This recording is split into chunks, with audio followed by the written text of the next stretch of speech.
Brothers and sisters, may I never boast of anything except the cross of our Lord Jesus Christ. These words of St. Paul the Apostle, at whose tomb we are gathered, serve as an introduction to the commemoration of the martyrs and witnesses of the faith in the 21st century, on the feast of the exaltation of the Holy Cross. As we stand at the foot of the cross of Christ, the means of our salvation, also described as the hope of Christians and the glory of martyrs, I welcome the representatives of the Orthodox churches, the ancient Eastern churches, the Christian communities, and the ecumenical organizations, whom I thank for accepting my invitation to this celebration. To all of you here present, I extend a warm greeting of peace. We are convinced that martyria unto death is the truest communion possible with Christ, who shed his blood, and by that sacrifice brings near those who once were far off.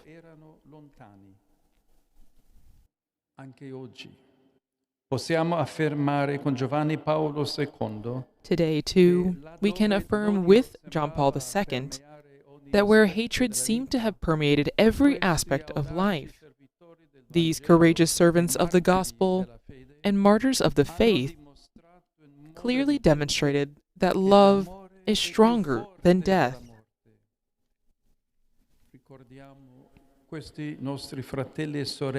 We remember our brothers and sisters as we fix our gaze on the crucified one.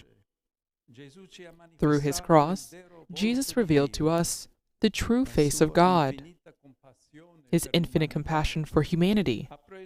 He took upon himself the hatred and violence of the world, to share the lot of all those who are humiliated and oppressed.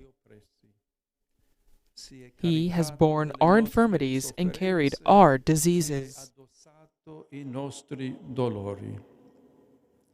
Tanti fratelli e sorelle, anche oggi, a causa della loro testimonianza di fede. Many brothers and sisters, even today, carry the same cross as our Lord on account of their witness to the faith in difficult situations and hostile contexts. Like him, they are persecuted, condemned, and killed. It is of them that Jesus says, "Blessed are those who are persecuted for righteousness' sake, for theirs is the kingdom of heaven. Blessed are you when people revile you and persecute you, and utter all kinds of evil against you falsely on my account." They are women and men, religious, lay people and priests, who pay with their lives for their fidelity to the gospel, their commitment to justice, their battle for religious freedom where it is still being violated, and their solidarity with the most disadvantaged. According to the world standards, they have been defeated. In truth, as the Book of Wisdom tells us, though in the sight of others they were punished, their hope is full of immortality. Fratelli e sorelle, nel corso dell'anno giubilare celebriamo. Brothers and sisters, during this Jubilee year, we celebrate the hope of these courageous witnesses of the faith. It is a hope filled with immortality, because their martyrdom continues to spread the gospel in a world marked by hatred, violence, and war. It is a hope filled with immortality because, even though they have been killed in body, no one can silence their voice or erase the love they have shown. It is a hope filled with immortality because their witness lives on, as a prophecy of the victory of good over evil. La loro è una speranza disarmata. Yes, theirs is an unarmed hope. They bore witness to their faith even without ever using the weapons of force and violence, but rather by embracing the hidden and meek power of the gospel, in keeping with the words of the Apostle Paul. I will boast all the more gladly of my weaknesses, so that the power of Christ may dwell in me. For whenever I am weak, then I am strong. Penso alla forza evangelica di Sor Dorothy Stang. My thoughts turn to the evangelical fortitude of Sister Dorothy Stang, committed to the landless in the Amazon. When those who were about to kill her asked for a weapon, she showed them her Bible and replied, "This is my only weapon." I remember Father Ragid Ghani, a Chaldean priest from Mosul in Iraq, who refused to fight in order to bear witness to how a true Christian behaves. Penso al fratel Francis Toffi. I think also of Brother Francis Toffi, an Anglican and a member of the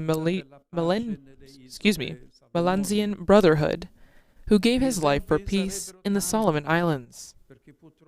There were many such examples because, unfortunately, despite the end of the great dictatorships of the 20th century, to this day the persecution of Christians has not ended. On the contrary, in some parts of the world, it has increased. These courageous servants of the gospel and martyrs of the faith stand as a vast panorama of Christian humanity, a panorama of the gospel of the Beatitudes, lived even to the shedding of blood. Cari fratelli e sorelle, non vogliamo dimenticare. Dear brothers and sisters, we cannot and do not want to forget. We want to remember. We do so certain that, just as in the first centuries, so too in the third millennium, the blood of the martyrs is the seed of new Christians. We want to keep this memory alive alongside our brothers and sisters of other churches and Christian communities. I therefore wish to reaffirm the commitment of the Catholic Church to safeguard the memory of the witnesses of the faith from all Christian traditions. The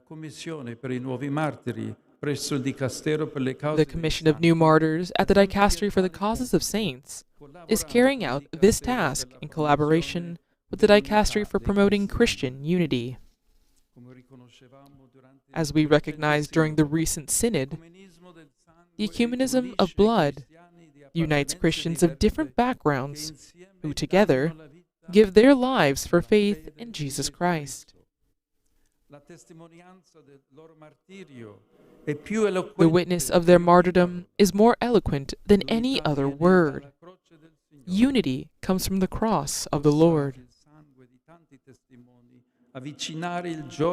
May the blood of so many witnesses hasten the arrival of the blessed day when we will drink from the same cup of salvation. Dear friends, a Pakistani child called Abish Masih, killed in an attack against the Catholic Church, once wrote in his notebook, "Making the world a better place. Rendere il mondo un posto migliore." Il sogno di questo bambino. May this child's dream inspire us to bear courageous witness to our faith, so that together we may be leaven for a peaceful and fraternal humanity.